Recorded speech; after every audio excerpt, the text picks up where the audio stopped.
সংগ্রাম আন্দোলন করেছি, কিন্তু দুঃখ সহকারে বলতে হয় যে কিছু রাজনৈতিক দল তাদের আচরণগুলো এত বিতর্কিত ছিল যে তাদের আচরণের মাধ্যমে আসলে শত্রুরা কিন্তু বিভিন্ন ধরনের ষড়যন্ত্র করার সুযোগ পেয়েছে। আমরা বলবো যে আপনারা কি সেই 15.5 বছর ইতিহাস ভুলে গেছেন? আপনারা কি সেই 53 বছরের বাংলাদেশ ইতিহাস ভুলে গেছেন? আজকে আমরা উদাত্ত আহ্বান জানাবো, আসলে আমরা সবাই একত্রিত হয়ে আমাদের দেশকে আগে রক্ষা করব, ইসলামকে রক্ষা করব, মানবতাকে রক্ষা করব, তারপরে আমরা ক্ষমতায় যাওয়ার স্বপ্ন আমরা দেখব। কিন্তু এগুলো সংস্কার না করেই আমরা ক্ষমতায় যাওয়ার জন্য পাগল হয়ে গেছি। এটা অত্যন্ত দুঃখ। এই সুযোগে আজকে দেখছেন যে অন্তর্বর্তীকালীন সরকার অল্প সময়ের ব্যবধানে বসতে পারে নাই, চতুর্দিকে শত্রুর ছায়ালাভ, সেখানে তাদেরকে আবার অশান্তি তৈরি করার জন্য বিভিন্ন পর্যায়ে আজকে ভারত এবং বিভিন্ন এই দেশ যারা ধ্বংস করার বিভিন্ন নীল নকশা তৈরি করেছে, তাদের ষড়যন্ত্র আজকে আমরা লক্ষ্য করেছি। এর সুযোগ কারা করে দিয়েছে?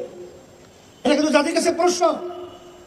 আজকে আপনারা দেখেছেন বাংলাদেশে হিন্দুরা এবং সংখ্যালঘুরা যে সুন্দরভাবে এবং স্বাধীনভাবে, এক কথা আমরা অনেক সময় বলে থাকি, মায়ের কোলে যেরকম সন্তান নিরাপদ থাকে, সেরকম আমাদের দেশের মধ্যে সংখ্যালঘুরা সর্বক্ষেত্রে নিরাপদ থাকার পরেও আজকে আমাদের পাশের রাষ্ট্রে ভারত, সেখানে বিভিন্ন সংবাদ মাধ্যম আমাদের দেশকে অশান্তি তৈরি করার জন্য বিভিন্ন মিথ্যা সংবাদের মাধ্যমে দেশকে বিভিন্ন ধ্বংস করার, বিভিন্ন ধরনের অশান্তি করার বিভিন্ন নীল নকশা তৈরি করেছে।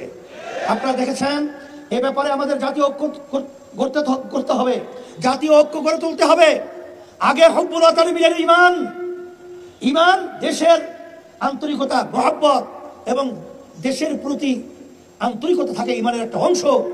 আমরা বলবো যারা আওয়ামী লীগ করছেন, শেখ হাসিনা এবং তার পরিবারের নেতৃত্বে, আমি বলবো যারা নাকি তাদের নেতৃত্বে এখন আওয়ামী লীগ করার স্বপ্ন দেখছেন, তারা দেশের শত্রু, তারা ইসলামের শত্রু, তারা মানবতার শত্রু। কারণ তারা ভারতের এজেন্ডাকে বাস্তবায়ন করেছে। শেখ প্রধানমন্ত্রী ফ্যাসিস্ট, তিনি বলেছিলেন ভারতকে যা দিয়েছি তা কখনোই তারা ভুলতে পারবে না।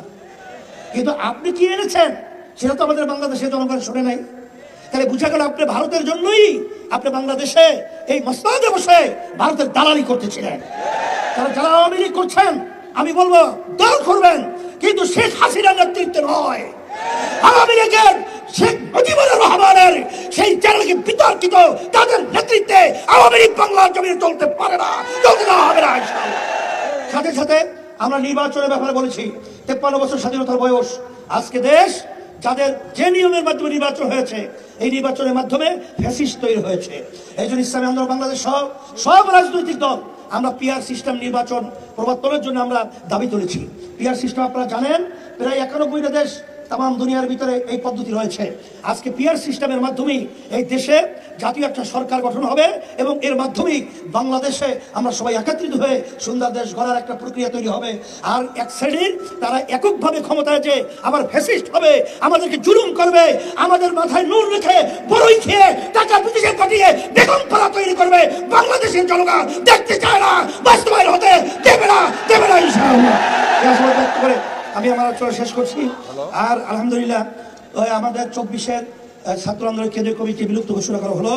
আর 25-এর আমরা নতুন সেশনের কমিটি ঘোষণা করছি। সভাপতি ইউসুফ আহমদ মানসুর, আলহামদুলিল্লাহ। সহ সভাপতি মুনতাসির আহমদ, আর সেক্রেটারি জেনারেল শেখ মোহাম্মদ মাহবুবুর রহমান। মাহবুব কই?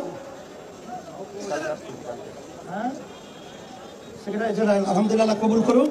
সকলকে ধন্যবাদ জানাচ্ছি, সাংবাদিক ভাইদের ধন্যবাদ জানাচ্ছি এবং সকলকে ধন্যবাদ জানিয়ে আজকে সুন্দর ই করার জন্য। আলহামদুলিল্লাহ। শপথ কই? শপথই কই? আচ্ছা, শপথ পরে নেবে পরে। রব্বানা আতিনা ফিদ দুনিয়া হাসানাহ ওয়া ফিল আখিরাতি হাসানাহ ওয়া কিনা আযাবান্নার বিরহমাতিকা ইয়া আরহামার রাহিমিন। নামাজের সময় হয়ে গেছে।